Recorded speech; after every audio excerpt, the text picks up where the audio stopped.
But Shane anyway, Douglas is a under the radar wrestling whore if you think about it. Everybody right. talks about Foley and Jake the Snake, man. Shane Douglas is right there on that list with them. Yeah, right. I like how, by the way, there's a Probably Dreamer promo too. that Nowadays, oh, for sure nowadays.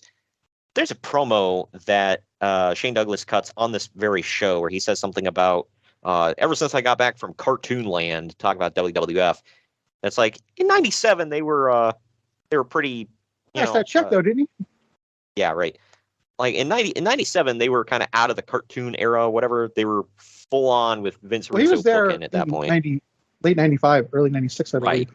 Yeah, I mean, to his point, yeah, he was there when it was more cartoony.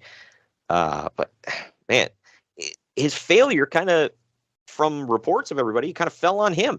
I mean, yeah, the gimmick was dumb, obviously, but I'm sure if he wasn't the way he was, according to other people, he probably would have got at least a halfway decent push. But I don't know. They said he was kind of lazy. He didn't want to. He acted like he didn't want to be there. He whined and cried about injuries all the time, and Well, the fact that he left all three major organizations around this time, within this decade right here, is telling to me. yeah. Well, he was in all three, so right, you can't stay consistently somewhere. Well, and I like Shane Douglas. I'm an unapologetic fan of his. However, I mean, you hear all those stories about how he wasn't the WWF, and then supposedly the Radicals were on board with him going with them to WWF, and then when they went to actually do the interview, they ghosted him. So, I mean, that should tell you something.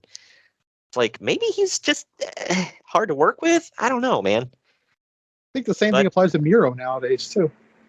I don't get the Miro situation. The stuff he puts online kind of makes you wonder. But at the same time, it's like, dude, he was getting over.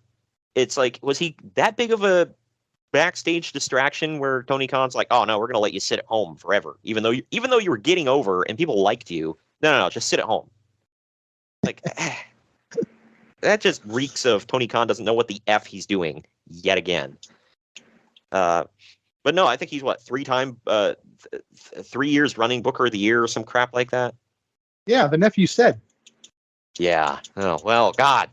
If that's the case, I think it's pertinent to play this now. Shut the f*** up, Dave.